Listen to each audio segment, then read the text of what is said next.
Yeah, today I have some MCQ or Victorian era or Victorian age. We all know कि Victorian age जो है it's a very remarkable age in the history of English literature. Queen Victoria उस समय की रानी रही है। ये as 1837 से लेकर 1901 ईस्वी तक था। 1837 ईस्वी में क्वीन विक्टोरिया इंग्लैंड की गद्दी पर बैठती है एंड शी डाइड इन 1901। ये जो एज है रोमांटिक एज के बाद आता है। रोमांटिक एज की शुरुआत 1798 में हुई थी with the publication of lyrical ballad. और जो लिरिकल बैलाड था it was the jointly work of S T Coleridge and William Wordsworth.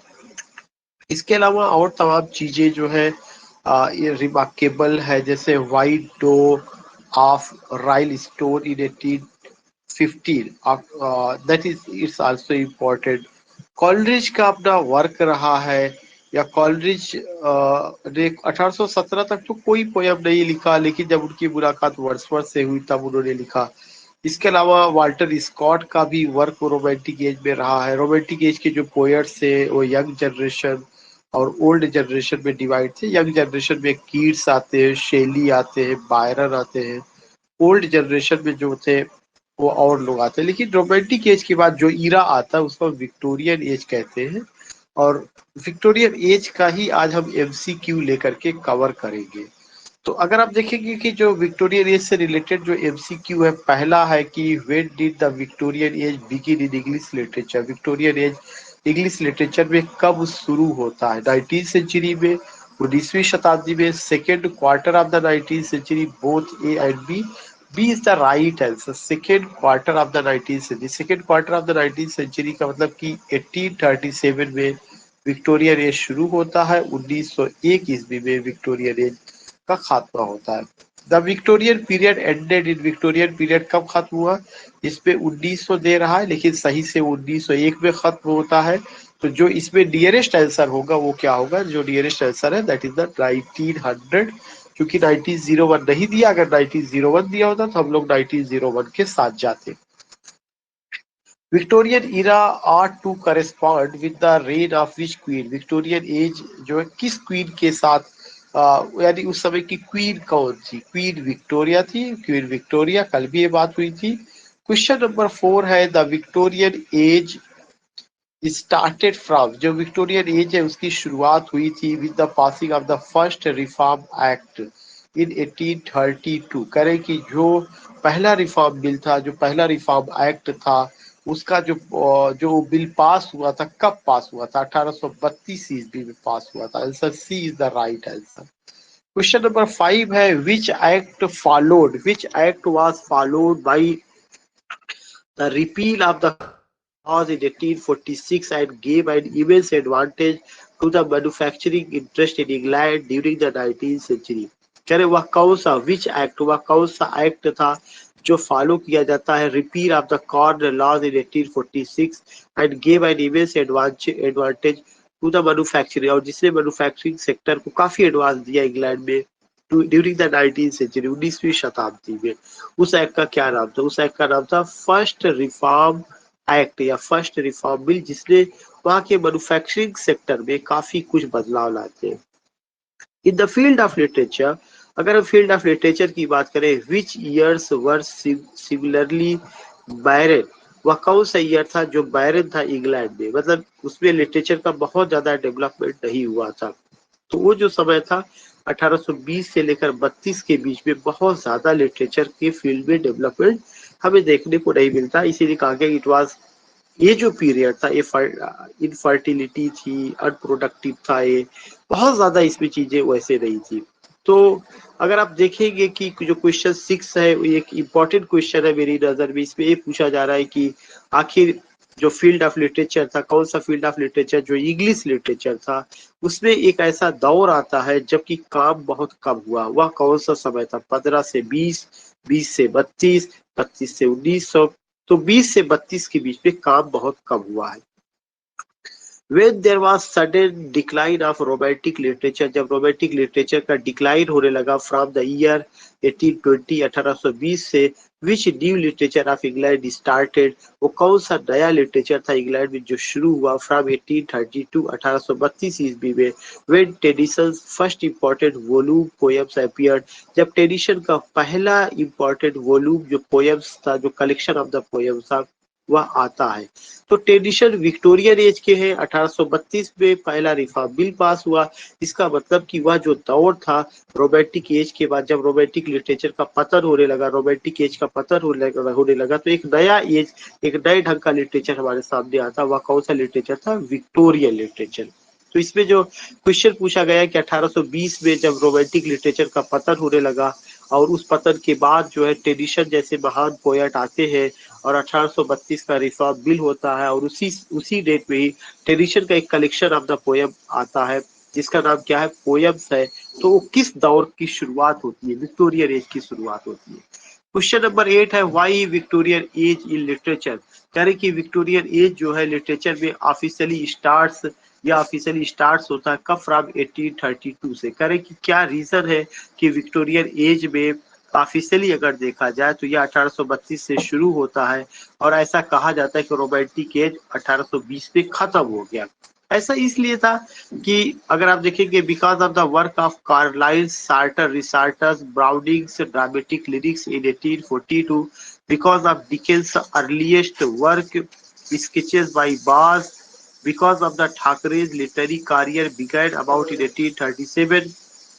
All these signified, तो आंसर डी यहाँ पे दे रहे। ये सारी चीजें रही है, लेकिन अगर आप देखिएगा तो ये कह रहे कि क्या why Victorian age in literature officially start from 1832।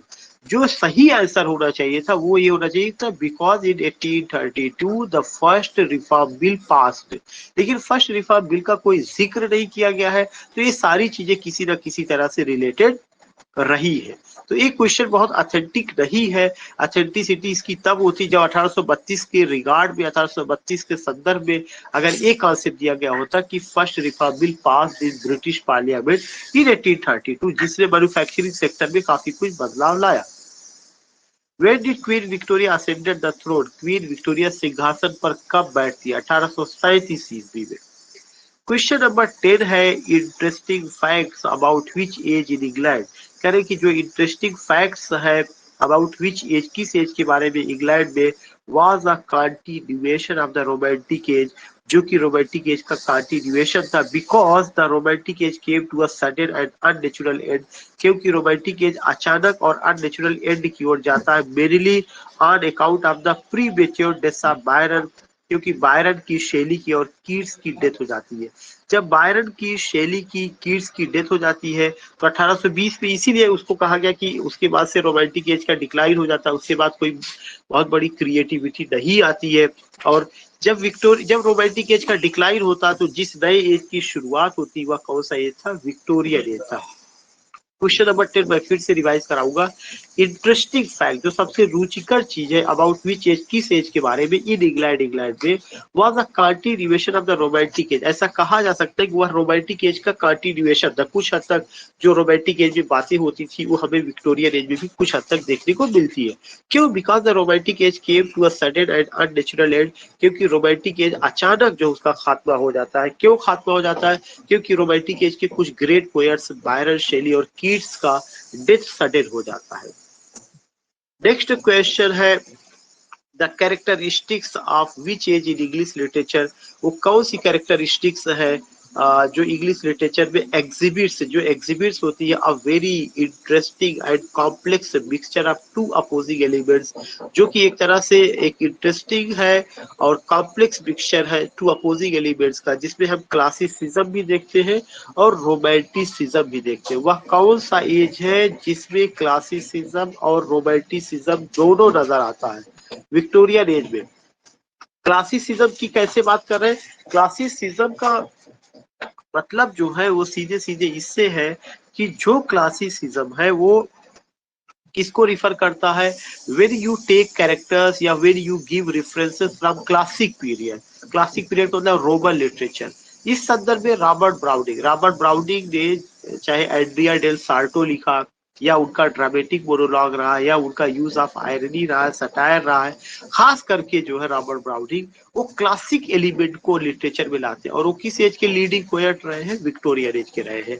तो अगर कभी क्वेश्चन आता है कि वह कौन सा एज है जो दो अपोजिंग एलिमेंट को मिक्सअप करता है, क्लासिसिज्म को भी मिक्सअप किया और रोमांटिसिज्म दोनों को साथ लाया हुआ है, तो that was the Victorian age. एक बहुत अच्छा और बहुत ही इम्पोर्टेंट क्वेश्चन है, और मेरे लिए भी बड़ा नया क्वेश्चन है।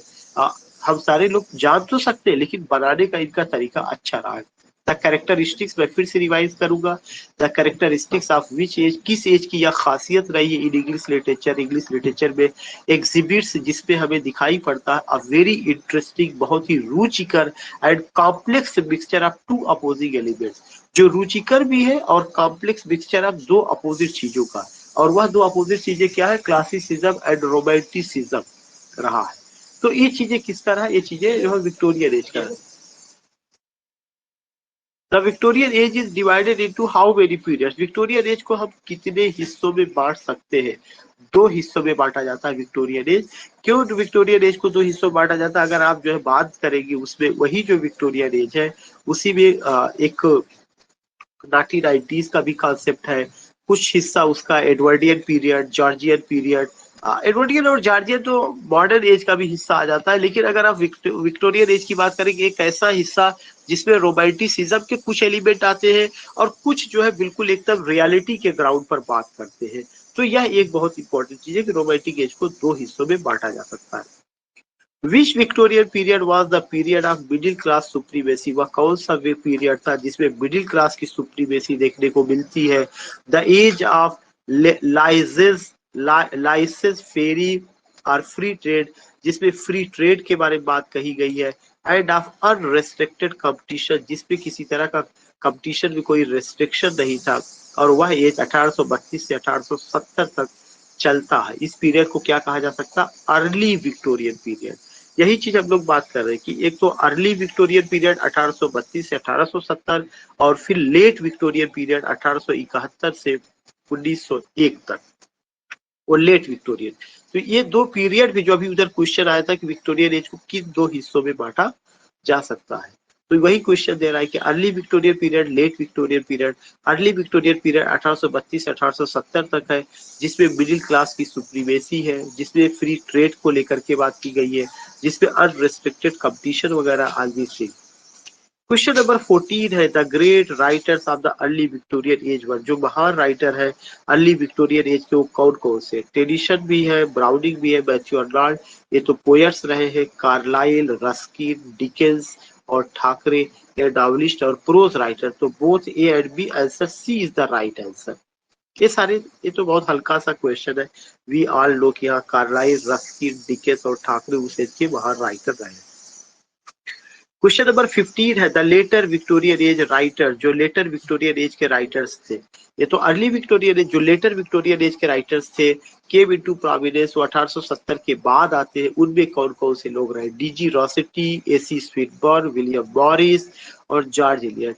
ये जो रॉसेटी, स्विटबर्न और मॉरिस रहे, ये प्री राफेलिट मूवमेंट से बिलोंग करते हैं। और फिर इधर George Meredith, Thomas Hardy, Newman, Pater, ये सब प्रोज राइटर और नॉवेलिस्ट है। तो both B and C is the right answer. C is the right answer. So we find what we find की question number 15, question number 14 it's highly significant, काफी important है। The Victorian era was considered the age of. Victorian age को जो है consider किया जाता है किस एज के रूप में? इसको नॉवेल के रूप में। यह एज जो फेमस था, किसके लिए फेमस था? नॉवेल के लिए फेमस था। अब ये विक्टोरियन एज को लेकर के कुछ बातें हैं, जिसमें विक्टोरियन एरा के जो महान पोएट्स थे Alfred Lord Tennyson, Robert Browning, Matthew Arnold रहे हैं, और रोमांटिक एज के कीट्स है, शेली है, बायरन है। इसके अलावा जो अगर आप देखेंगे कि कुछ और राइटर थे, जॉन क्लेयर है, थॉमस ला पीकॉक है, वाल्टर सेवेज लैंडर है, थॉमस हूड है। This things we come to know. Tennyson भी एक बड़े राइटर थे जिनका 1833 में पोयम आता है, और तमाम चीज उनको लेकर के बात की गई है। ब्राउनिंग भी एक बड़े राइटर रहे हैं, उनका ड्रामेटिक लिरिक्स 1832 में आता है। पैरासेल्सस था, सार्डिलो था। दिस सिक्स वी फाइंड, ये ब्राउनिंग को लेकर के बात की गई है। अर्ली विक्टोरियन एज के जो पोएट्स है उनको लेकर के लेट विक्टोरियन एज को लेकर के बात हुई है। इससे रिलेटेड कुछ क्वेश्चंस रहे हैं। इसे मैं बाद में कवर करना चाहता था, लेकिन मैं 5 क्वेश्चन कवर करूंगा। Which of the following were the main poets of the early Victorian period? Early Victorian period के मेन पोएट्स कौन कौन से थे? अर्ली विक्टोरियन पीरियड के main poets Alfred Tennyson, Robert Browning, Matthew Arnold, Mrs Browning, Arthur Hugh Clough. ये सब के सब अर्ली विक्टोरियन एज के poets. So answer is the right answer. ये सब चीजें we have to keep in mind कि because these are significant writer, prominent writer, always we have to think about them, we have to memorize them, we have to learn about them, and never miss whenever anyone asks that you have to tell about the early Victorian poets को लेकर के बात करना है, तो ये सब चीजें हमें ध्यान में रखना चाहिए। नेक्स्ट क्वेश्चन है, the early poetry of both Tennyson and browning was imbued with the spirit of. जो अर्ली पोइट्री रही, चाहे वो टेनिसन की हो चाहे ब्राउनिंग की हो, उसमें किसकी झलक मिलती है? उसमें रोमांटिसिज्म और क्लासिसिज्म की झलक मिलती है। Answer A is the right answer. The best is yet to be, कह रहे कि जो अभी अच्छा चीज था उसे करना था, is the dominant note of the early Victorian period.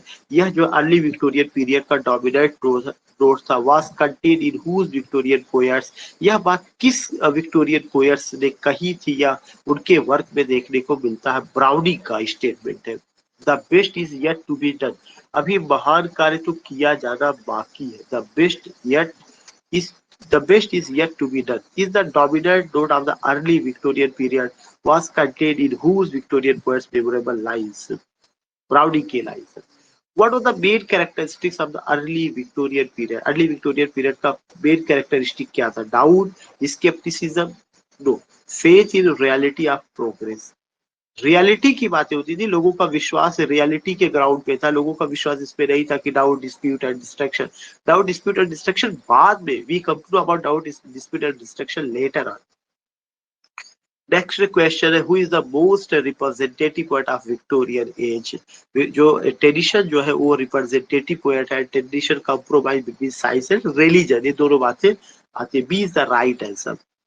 Being a careful student of science and philosophy who was deeply impressed by the new discoveries and speculations which were undermining the orthodox religion and giving rise to all sorts of doubts and difficulties। कह रहे कि ये कौन है? ये तो Tennyson का ही कमाल था। टेनिसन के बारे में क्या कहा जा रहा है? बीइंग अ केयरफुल स्टूडेंट, वो एक बहुत ही केयरफुल, सतर्क और संवेदनशील स्टूडेंट थे, और जो साइंस को महत्व देते थे, फिलॉसफी को भी महत्व देते थे, दोनों चीजों से जो है प्रभावित थे, और जो न्यू डिस्कवरीज थी उससे प्रभावित थे, जो नए विचार थे उससे प्रभावित थे, रिलीजन को भी महत्व देते थे, हर चीज को लेकर के चलते थे। वो कौन सा पोएट था जो है जो एज ऑफ डाउट, डिस्प्यूट और डिस्ट्रैक्शन में भी सबको मिक्सअप करके चलता? That was Tennyson. एक अच्छा क्वेश्चन है। Which voice या voices of the Victorian age are perpetually heard in Tenison's work? करे टेनिसन के वर्क में कौन सी वॉइस या कौन सी आवाज हमें नजर आती है? दोनों आवाज नजर आती है, मटेरियलिज्म एंड स्पिरिचुअलिटी, दोनों, both A and B. This answer C is the right answer. दोनों नजर आती है, मटेरियलिज्म एंड स्पिरिचुअलिटी। इसीलिए टेनिसन को क्या कहा जाता है कि was the representative poet. He compromised between science and religion. He believed in religion and philosophy. He believed in science also. These things we come to know. Question number 8. In which work of Tennyson, more than in any other contemporary literary work, we read of great conflict, faith and doubt? करें कि वो कौन सा work है Tennyson का जिसपे हम किसके बारे में बात करते हैं? ग्रेट कॉन्फ्लिक्ट बिटवीन फेथ और डाउट। फेथ और डाउट के बीच में कॉन्फ्लिक्ट देखने को मिलता है। That was in memoriam. In memoriam में उन्होंने फेथ और डाउट को लेकर के बात किया।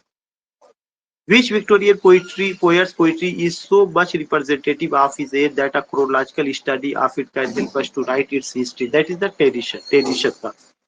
Which poem of Tennyson reflects the restless spirits of young England and its faith in science, commerce, and the progress of man? Locksley Hall of 1842.